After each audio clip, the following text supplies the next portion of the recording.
We are in John chapter 5.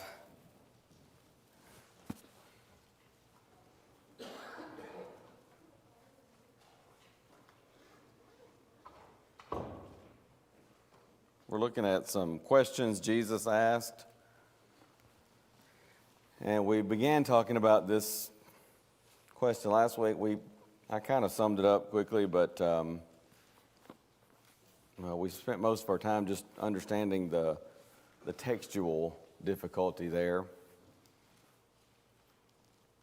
It seems that there's a note added here to sort of explain the situation, and sometimes those could creep into the text as if genuine.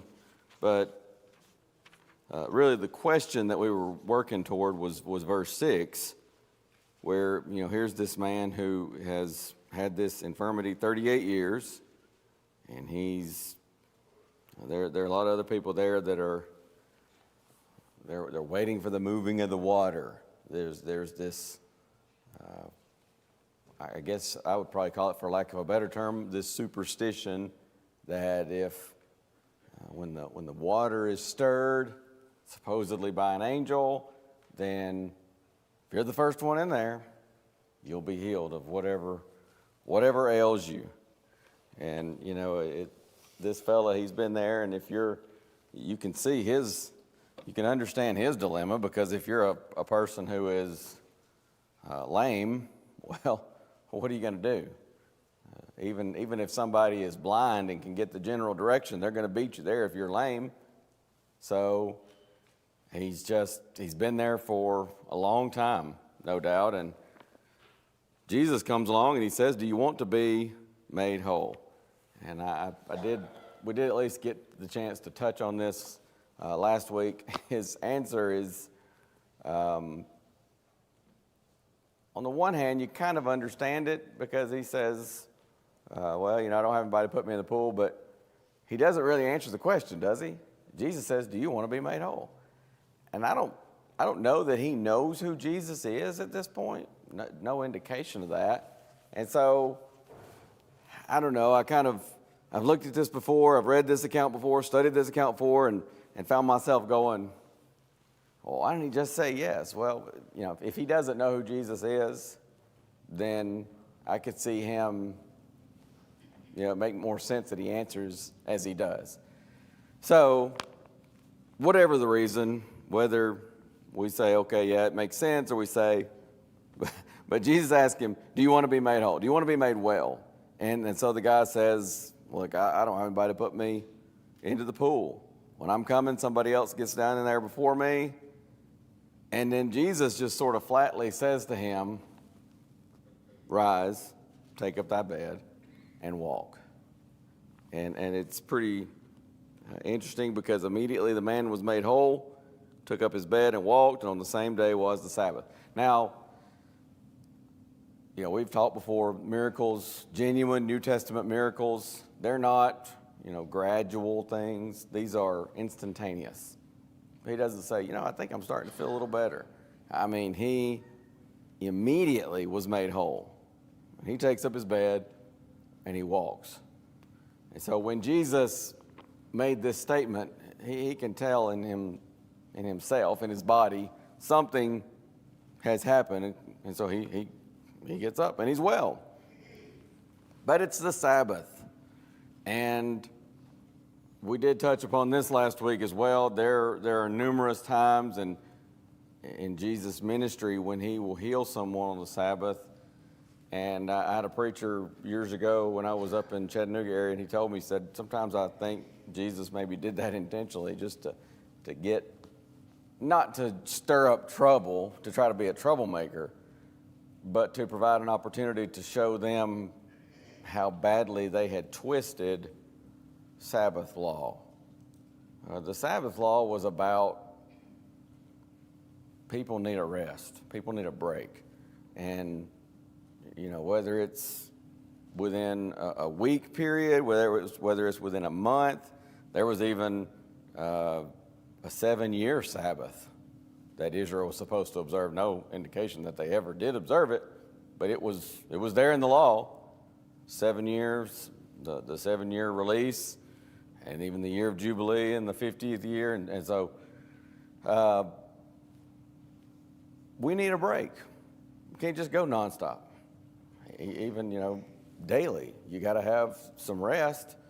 And you might be able to go for a little bit on pretty low sleep, but eventually it's going to catch up, right? So that's what the Sabbath was about. Man needs a break from time to time, a refreshment, and also during that time, the idea is you think about God, you focus on spiritual things, but they had turned it into yet another occasion to come up with their own traditions that they had the law, but then they would add to it.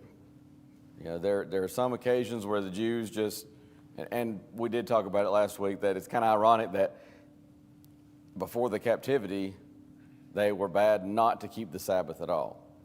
They were bad to take away from the law in that sense. And just sort of, and sometimes even it would be trying to rush through the Sabbath so they could get back to making money, get back to doing whatever on the next day. But after the captivity, for the most part, especially when you get to the New Testament time, they kept the Sabbath. I mean, religiously, so to speak, figuratively and literally.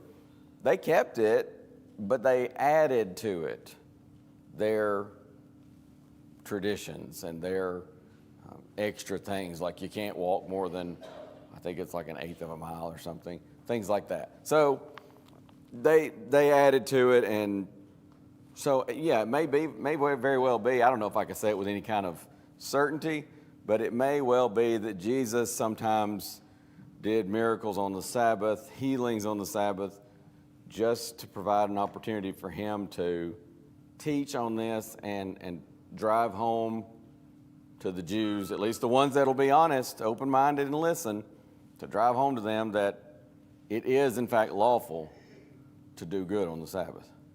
And he's on other occasions, as we've already noticed in some of the other questions, going to say, well, if you have an ox or a donkey that falls in the ditch, do you not get him out? Yeah, obviously they do that.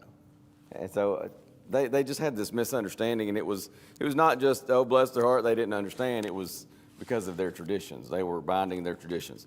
So it goes on, verse 10. The Jews therefore said unto him that was cured, it is the Sabbath day. It's not lawful for thee to carry thy bed.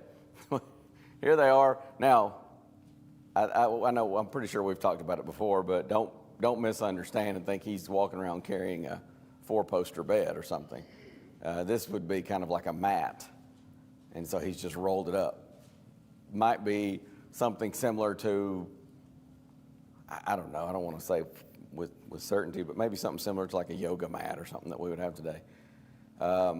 That's basically what he's got, maybe thicker, maybe a little thicker than that or something, but he's carrying that around. My point being, this is not exactly work. But oh man, that's the first thing they say, and they're up in arms. What are you doing? You're walking around carrying your bed? You're breaking the Sabbath, man. You just stop what you're doing right here. Of course, he was not breaking the Sabbath, but his answer is, of course, he's not. Maybe he's not confident enough. Maybe he's not knowledgeable enough. Maybe both, to get into this, religious discussion of what constitutes a violation of the Sabbath. So he just sort of says, well, I mean, he that made me whole, he told me, take up your bed and walk. This guy that healed me. And they said, oh. And this is funny to me, not, I guess, ha-ha funny, but ironic. Here's a man that they know was crippled. He's walking. I mean, what's your first question? Logically. You're walking. I mean, if I know somebody, they're crippled, and then one day I see them and they're walking, that's kind of logically the first question. Like, whoa, what happened? You're walking. But that's not their first question. In fact, they don't even have a question. They have a statement. You're carrying your bed. You're breaking the Sabbath law.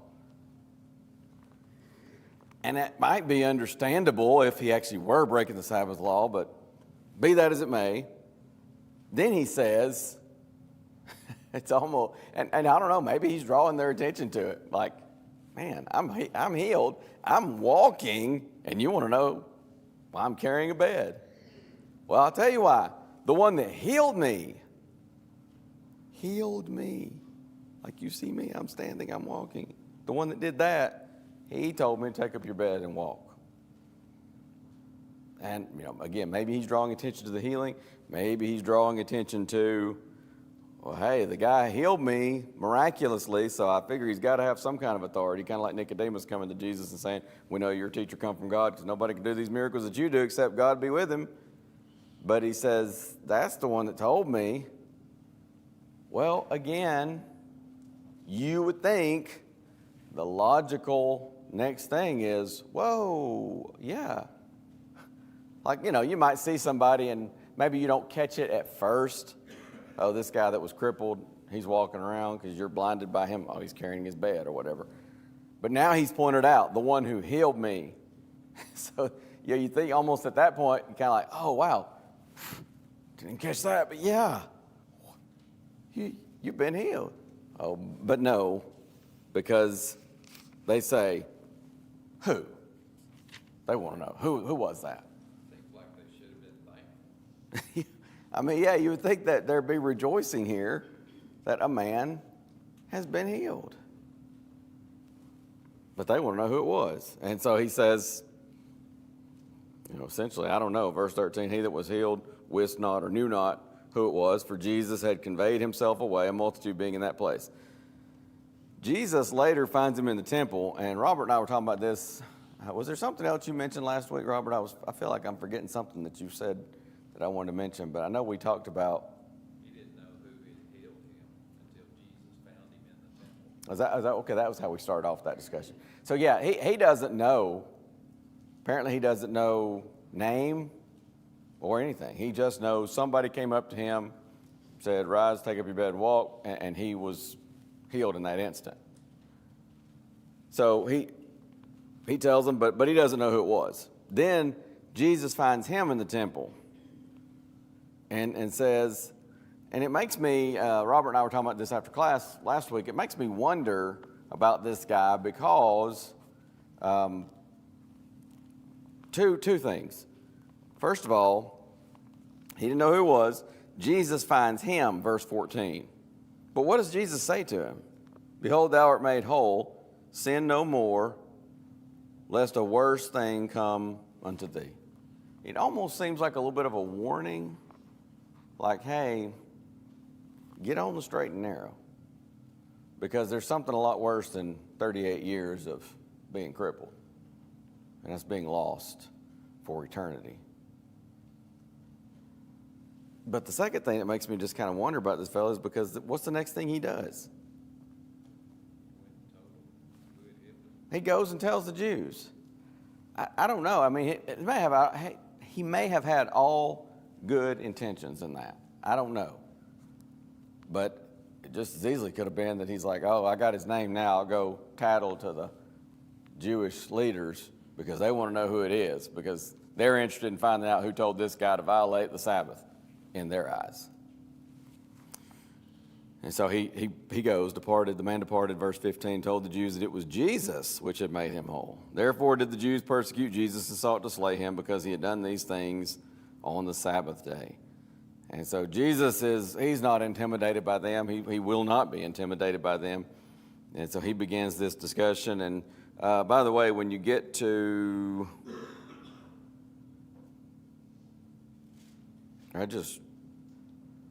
I've quoted the verse 100 times, and now I can't think of what verse it is, but it's right here in this context. So,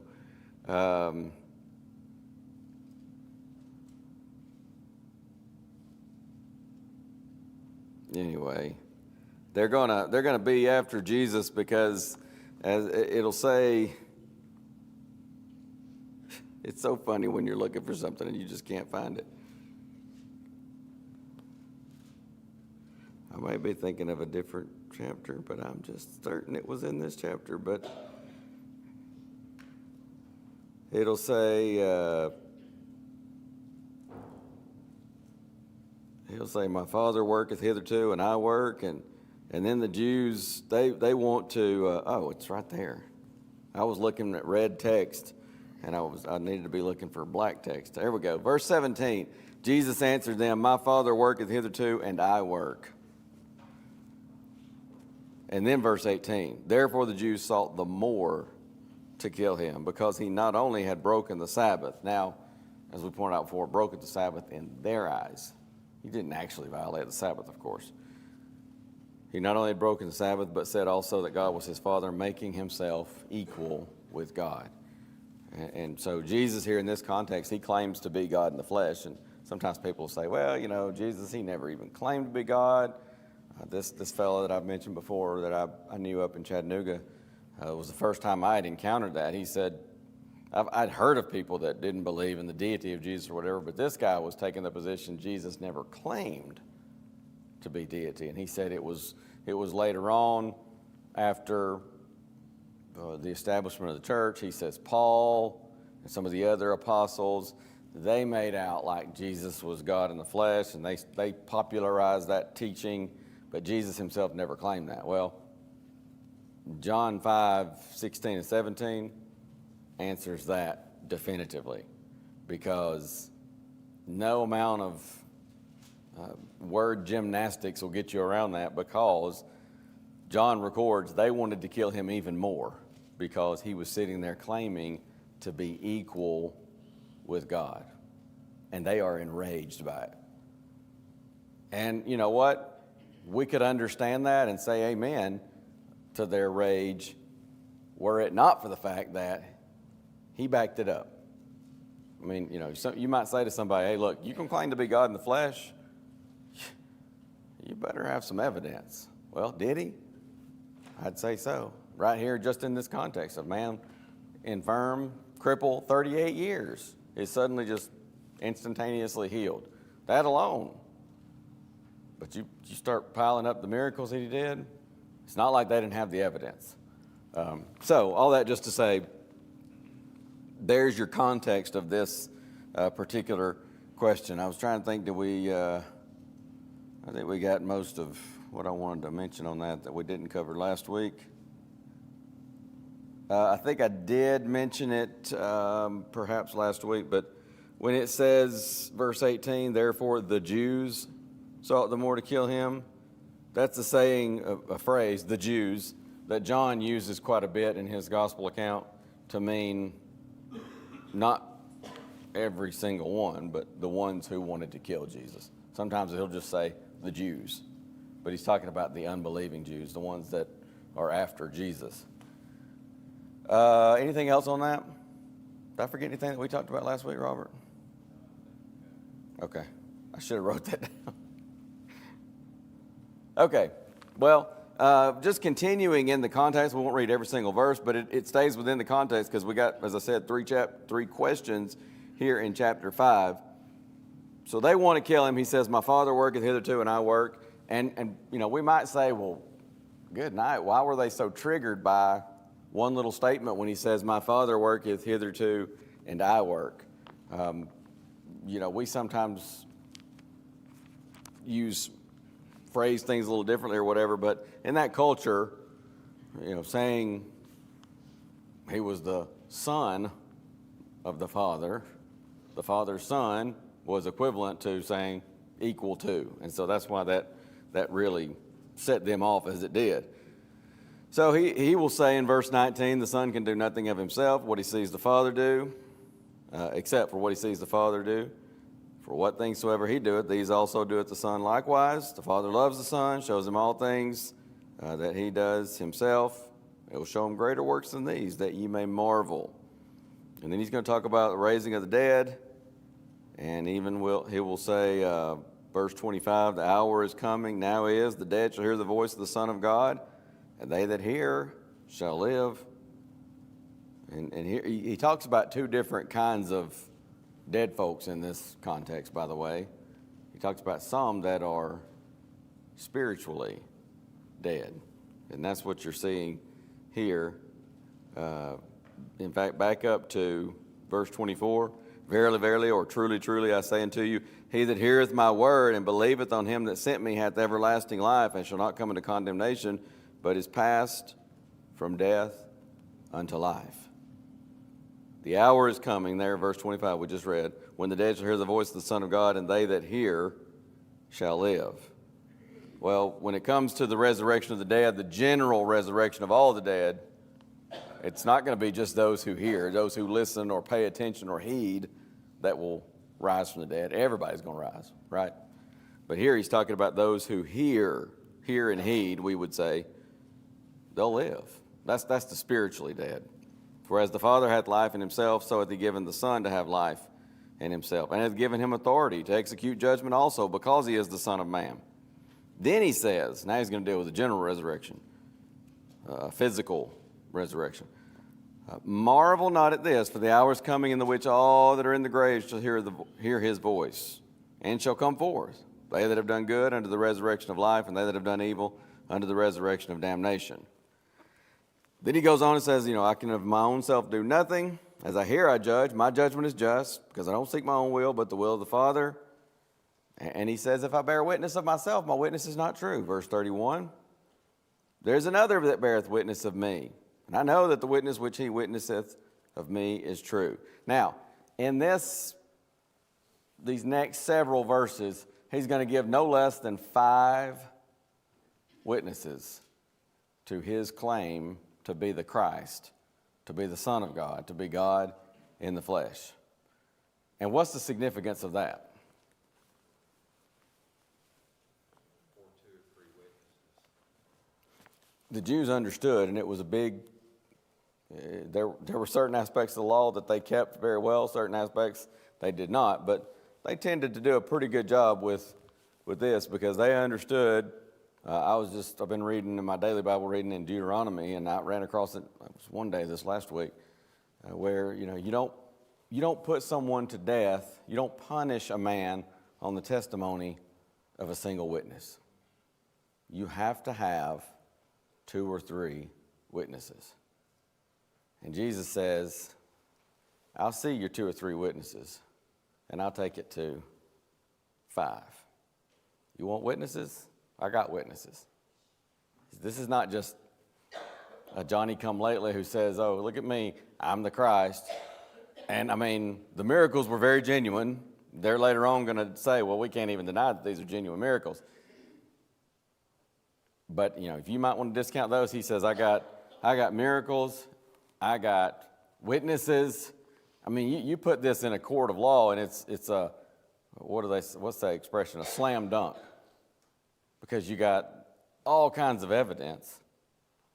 You got witnesses. So, in fact, you're going to end up, what's the expression in legal terms? Hostile witnesses that sometimes are called that. In other words, this is not a fan of that person. They're not here because, hey, we're buddies. And so we've looked at this before in other lessons, other sermons. There are even hostile witnesses to the deity of Christ. You've got a centurion at the cross. He doesn't have a dog in that fight. But Jesus dies, and he says, truly, this was a righteous man. The King James has it as, truly, this was the Son of God. Seems more like, he doesn't quite understand there. He's probably saying, truly, this is a son of the gods. But he understands this guy was innocent, and there's something different about him.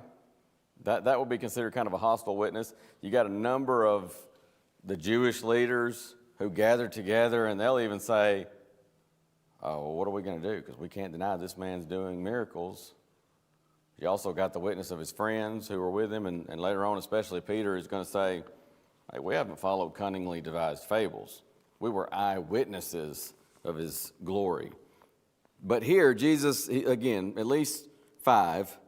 And the first one is John, verse 33. You sent unto John, he bare witness unto the truth. John the Baptizer, John the Baptist, we call him sometimes.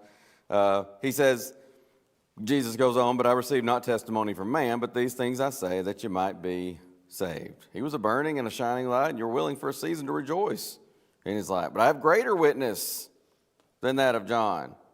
For the works which the Father hath given me to finish, the same works that I do bear witness of me that the Father has sent me. So you got John, you got the works.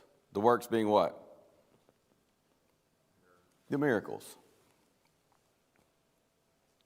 I lost my place. 37.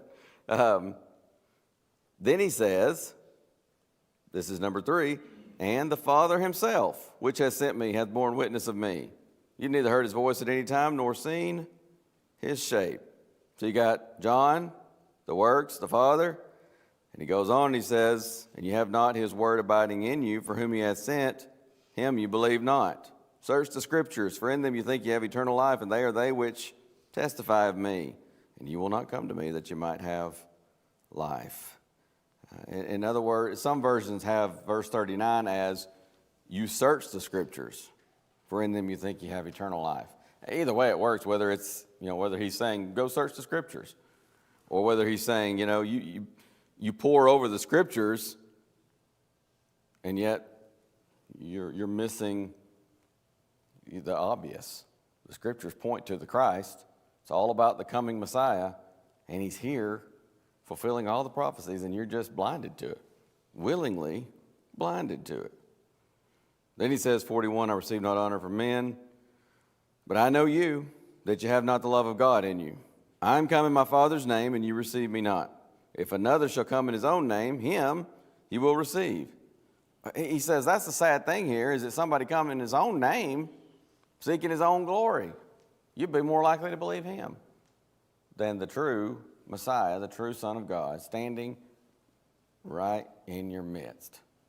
We sometimes say, man, that fellow wouldn't know the truth if it came up and slapped him in the face.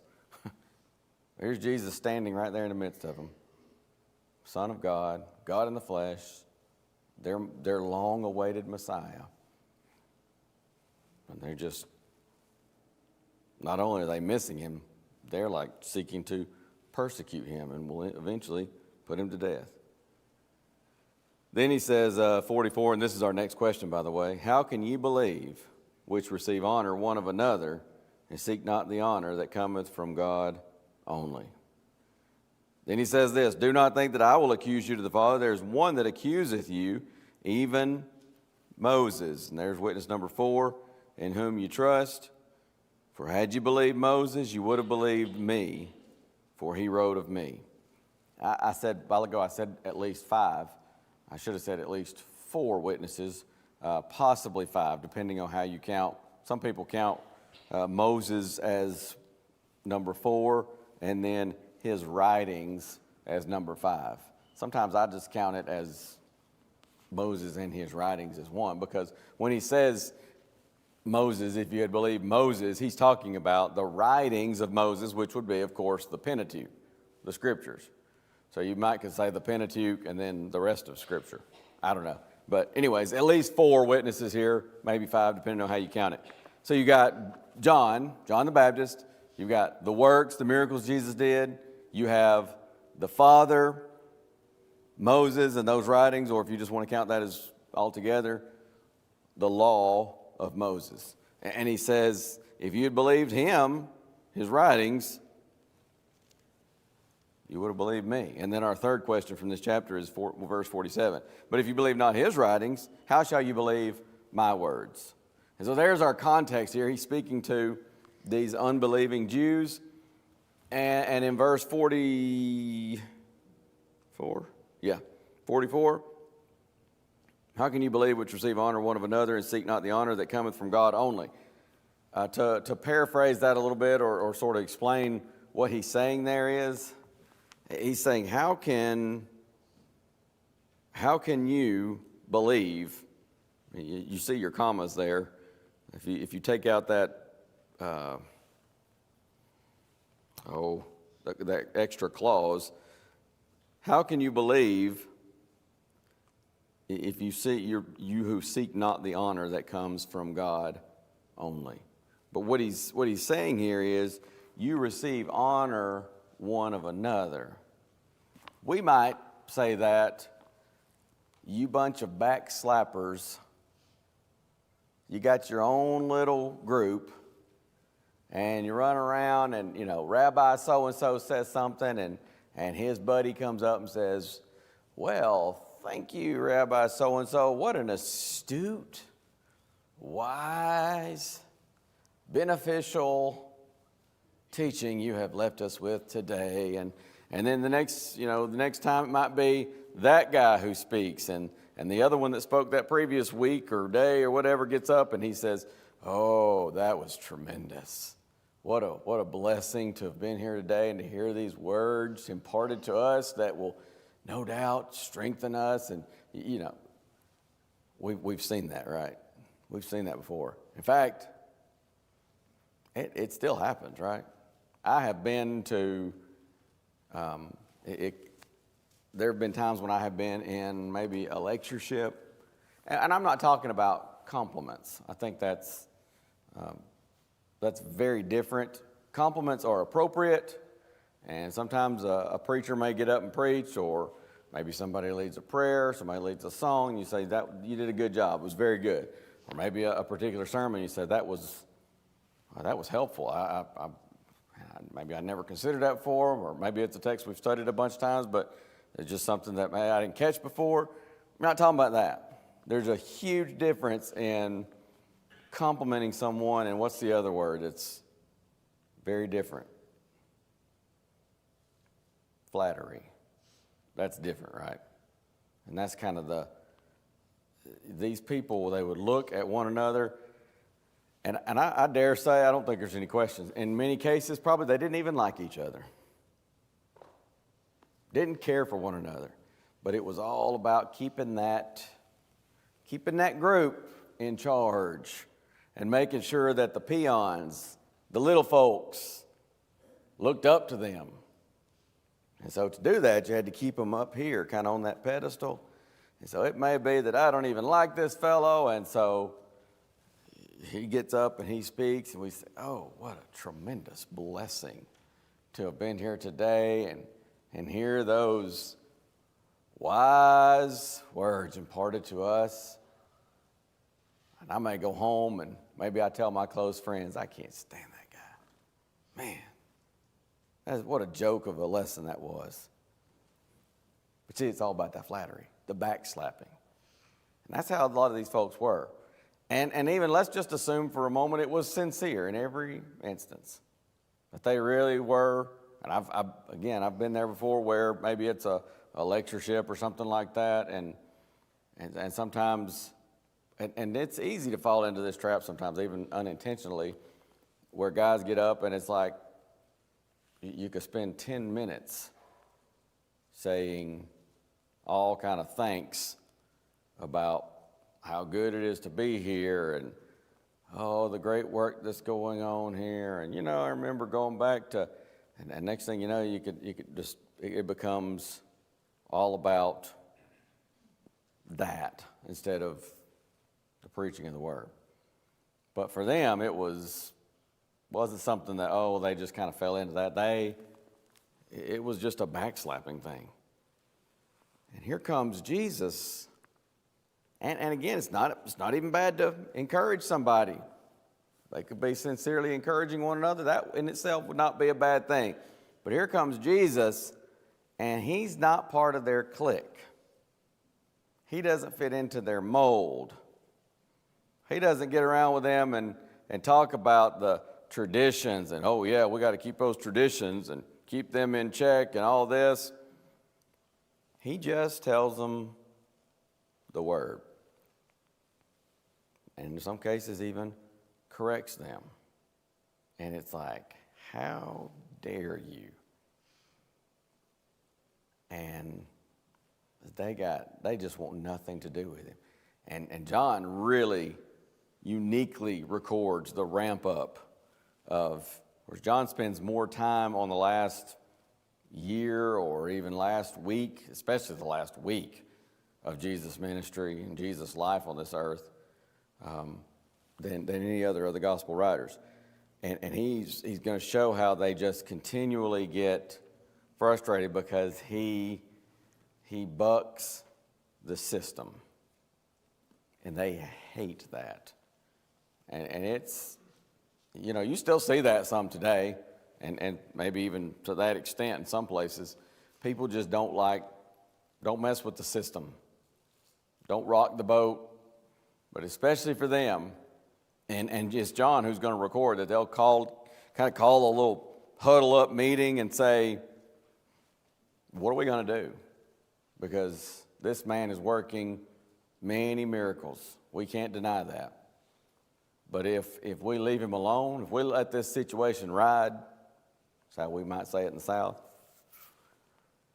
we let this ride, the Romans are going to come. And they're probably going to take away our, what did they say? They mention our nation, but they mention that ironically secondarily. Our, what'd you say, Robert? Seat or place. They're going to take away our position and our nation. And so we got to do something with him. Yes, sir. It seems to me that they knew by what they knew about the scriptures that it pointed to him, but they wanted more of that seat of recognition more than the recognition of Christ that came to save them. Yeah, it's I don't know. And But if you think about it, once they died and ended up where they were going, if you ask the question, was it worth it? What do you think their answer would have been? no way. I can't imagine anybody would say that from. It's a temporal versus a spiritual. And that's true. And that's still true today. We get so caught up with the here and now. And we wonder how somebody can hang on to that, but people do it all the time today. I mean, they see truth right in front of their eyes, but it could be, 1,000 different reasons, and reasons, they're using that term lightly, excuses, but they just want to hang on. It may be power, it may be money, it may be status, I don't know. But it's Hebrews 11:24-26, where it talks about Moses. He refused to be called the son of Pharaoh's daughter, choosing rather to suffer affliction with the people of God than to enjoy the pleasures of sin for a season. And it says he esteemed the reproach of Christ greater treasure than all the riches in Egypt, because he had respect unto the recompense of the reward. And it's looking beyond what's right in front of us. And that's difficult. It's remembering back to my own childhood and having children of my own. It's a real difficulty with children, because children just tend to focus on the right here. And looking down the road is very difficult. But man, how sad and pitiable when, even as adults, it's almost like I'm just incapable. It's not literally incapable, but I've trained myself so much to look like right in front of me that I'm not looking down the road. And that would seem to be what happens here with these Jews. And it's just sad. I mean, I don't know what else you can say, but they're so concerned with, that was first bell? Okay. They're so concerned with, patting each other on the back. You're doing a good job. Keep doing what you're doing, because in their little group, they uphold the system. As long as you don't mess with the system, Jesus could have come in there and probably been patted on the back, slapped on the back as much as anybody. But because he's going to do what's right and speak the Father's will, they can't stand it. And so you've got some people among them that are honest, such as Nicodemus. And Nicodemus later, sometimes people speculate, and we already talked about Nicodemus in chapter 3. Why did he come to Jesus by night? Maybe he was afraid. I don't know. It's possible, I suppose. It seems like some people think they have it just completely figured out, but I don't think anybody can say with any kind of certainty. Some people just are certain, and some writers just really home in on that and say he was afraid, and some even kind of are down on Nicodemus for being cowardly. But when you get to, I think it's in chapter 12, he's going to stand up for Jesus. They want to, no, it's not chapter 12, it's like chapter 7, I think. That he's going to defend Jesus and say, does our law condemn somebody before it's even given them a fair hearing? And they say, oh, are you from Galilee too? And they say, go look and see. Is there any prophet that rises from Galilee? And it's interesting to me. Let me see if I can find that real quick. Yeah, verse 50 of chapter 7. Nicodemus says, does our law judge any man before it hear him and know what he doeth? They answered and said unto him, art thou also of Galilee? Search and look, for out of Galilee ariseth no prophet. Well, I think they kind of forgot about somebody, because Jonah was from there. And so they were just 100% wrong on that. But there's Nicodemus defending Jesus. So not every single one of this group was like that, was, part of the just backslapping and all that. But again, Jesus is addressing here those that did not believe, and he says, you can't believe as long as you've got that mentality, that it's more about honor from man. This will be dealt with in chapter 12. Many people believed on him because the Pharisees, they didn't confess him. So many of the Pharisees, they'll just, very early on, they're going to say, if you confess Jesus as Messiah, as Christ, you're out of the synagogue. And that was again, we discussed it before in this class, that was a huge thing in their culture, to be excommunicated, to be kicked out of the synagogue. And so many of them will believe on Jesus, but because of the Pharisees, they won't confess him. And John's going to tell us there in John 12, because they love the praise of men more than the praise of God. And so he says, well, you got that mentality, you can't believe. You got to seek the honor that comes from God, not the honor that comes from men. And then the last question here in chapter 5 that I wanted to get to is, we already read it, it's right there in that same context. If you believe not his writings, how shall you believe my words? And I'm reminded of Luke 16, the rich man and Lazarus, where the rich man says, hey, well, if Lazarus can't do anything to relieve my suffering, send him back, Father Abraham. Send him back so he can talk to my brothers and encourage them, lest they come to this place of torment. And he says, Abraham says, they have Moses and the prophets. In other words, they have the scriptures, they have the Bible. And the rich man's response was, oh, no. If, they're not believing that, in other words. They're not listening to it now. And he says, oh, no.